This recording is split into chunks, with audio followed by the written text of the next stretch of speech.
ములుగు జిల్లా వెంకటాపురం మండల కేంద్రంలో డీసిల్టింగ్ రద్దు చేయాలని డిమాండ్ చేస్తూ ఆదివాసీ నవనిర్మాణ సేన ఆధ్వర్యంలో భారీ రాస్తారోకో నిర్వహించారు. వందలాది మంది ఆదివాసీ మహిళలు, రైతులు, మత్స్యకారులు ర్యాలీగా వచ్చి ప్రధాన రహదారిపై బైఠాయించారు. 2 గంటల పాటు ఆందోళన కొనసాగడంతో ట్రాఫిక్ పూర్తిగా స్తంభించింది. ఈ సందర్భంగా ఏఎన్ఎస్ రాష్ట్ర అధ్యక్షుడు కోర్సా నరసింహమూర్తి మాట్లాడుతూ గోదావరిలో డీసిల్టింగ్ పేరుతో పర్యావరణ విధ్వంసం జరుగుతోందని ఆరోపించారు. ఎన్జీటీ ఉత్తర్వులను పట్టించుకోకుండా అనుమతులు ఇవ్వడం కోర్టు ధిక్కరణేనని అన్నారు. నేషనల్ గ్రీన్ ట్రిబ్యునల్ కోర్టు అనుమతి దాన్ని స్టే చేయడం జరిగింది. మరి స్టే చేయడంతో ఆ యొక్క నిర్మాణ పనులన్నీ కూడా పూర్తిగా నిలిచిపోయినాయి. మరి ప్రాజెక్టు నిర్మాణ పనులు నిలిచిపోయినప్పుడు ఈరోజు మరి డీసిల్టింగ్ ఏ విధంగా చేస్తూ ఉన్నారు? కొంతమంది స్వార్థపరుల డబ్బు కోసం కక్కుర్తి పడేటటువంటి స్వార్థపరుల కోసం ఈరోజు రాష్ట్ర ప్రభుత్వం తలొగ్గి ఆగిపోయినటువంటి ఈ దుమ్మగూడెం సీతారామ ప్రాజెక్టులో గోదావరిలో ఈరోజు కోట్లాది క్యూబిక్ మీటర్ల మరి ఇసుకని తవ్వడం జరుగుతూ ఉన్నది.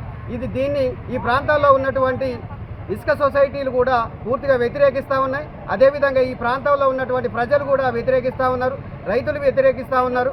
ఈరోజు ఈ డీసిల్టింగ్ విధానం వల్ల మరి 5 మీటర్లు 10 మీటర్లు గోదావరిలో తోడేయడం వల్ల గోదావరి ప్రవాహం దిశ మార్చుకొని పక్కనే ఉన్నటువంటి గోదావరి ఒడ్డున ఉన్నటువంటి పంట పొలాలన్నీ కూడా మరి కోతకు గురై గోదావరిలో కలిసిపోయేటటువంటి ప్రమాదం కూడా ఉంది. అదేవిధంగా మరి గోదావరిలో జీవ వైవిధ్యం కూడా దెబ్బతినే అవకాశం ఉంది. ఈరోజు గోదావరిలో ఏవైతే చేపలు, తాబేళ్ళు, తర్వాత రొయ్యలు ఏవైతే ఉన్నాయో ఈ ఇసుక తిన్నెల మీద అవి గుడ్లు పెడతాయి. ఆ గుడ్లు పెట్టినటువంటి మరి పొదగబడి మరి వర్షాకాలం పడ్డ వెంటనే మరి అవన్నీ కూడా పిల్లలుగా మారుతాయి. ఈరోజు ఈ ఎక్కువ లోతులో ఇసుకని తీయడం వలన గోదావరి ఇసుక తిన్నెల పైన ఉన్నటువంటి ఈ చేప గుడ్లు కావచ్చు, తర్వాత తాబేలు గుడ్లు కావచ్చు, మొత్తం కూడా నాశనం అయిపోయి గోదావరిలో ఉన్నటువంటి జీవ వైవిధ్యం కూడా దెబ్బతినేటటువంటి ప్రమాదం ఉంది.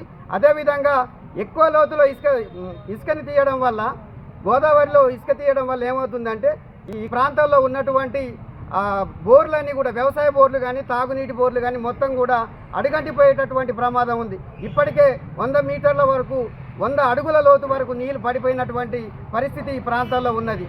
ఇదే విధానాన్ని కొనసాగిస్తే ఈ ప్రాంతంలో కూడా మొత్తం కూడా పర్యావరణం దెబ్బతిని అదేవిధంగా ఈ ప్రాంతంలో ఉన్నటువంటి రోడ్లన్నీ కూడా ధ్వంసమైపోయి ప్రయాణికులకు మరి ఇబ్బందికరంగా మారేటటువంటి అవకాశం ఉంది. ఇప్పటికే ధ్వంసమైనటువంటి రోడ్లపైన ప్రయాణికులు మరి పోతూ ఉంటే ఆ దుమ్మంతా లేచి ఊపిరితిత్తుల సమస్య అనేది తలెత్తడం జరుగుతూ ఉంది. అనేక సమస్యలు మరి తలెత్తడం జరుగుతూ ఉన్నది. ఇన్ని సమస్యలకు కారణమైనటువంటి ఈ డీసిల్టింగ్ విధానాన్ని ప్రభుత్వం విరమించుకోవాలని చెప్పేసి ఈరోజు ఏజెన్సీ ప్రాంతాల్లో ఉన్నటువంటి గిరిజన ఇసుక సొసైటీలు, సాధారణ ప్రజలు, రైతులంతా కూడా రోడ్డెక్కి మరి వేలాది మంది రోడ్డెక్కి ఈరోజు ధర్నా చేయడం జరిగింది.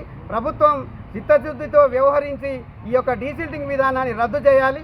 అదేవిధంగా పాత పెండింగ్ బిల్లులు ఏవైతే ఉన్నాయో ఆ పెండింగ్ బిల్లును కూడా తక్షణమే విడుదల చేయాలి. అదేవిధంగా ఇప్పుడు ఇచ్చేటటువంటి ఒక క్యూబిక్ మీటర్కి సొసైటీకి ఇచ్చేటటువంటి మరి డబ్బులు ఎప్పుడో పాత విధానంలో మరి ఇవ్వడం జరుగుతూ ఉన్నది. దాన్ని 400 రూపాయలకు పెంచాల్సినటువంటి అవసరం ఉన్నది. కాబట్టి ఇన్ని రకాల డిమాండ్స్ తోటి ఈరోజు ప్రజలంతా కూడా రోడ్డెక్కి ధర్నా చేయడం జరిగింది. ప్రభుత్వం మరి చిత్తశుద్ధితో ఈ యొక్క డీసిల్టింగ్ విధానాన్ని రద్దు చేసి సొసైటీలకు మరి బలం చేకూర్చేలాగా సొసైటీలకి 1,00,000 లోపు మరి క్వాంటిటీ ఇచ్చి మరి ఈ డీసిల్టింగ్ విధానాన్ని రద్దు చేయాలని చెప్పేసి ఈ సందర్భంగా కోరుతా ఉన్నాం.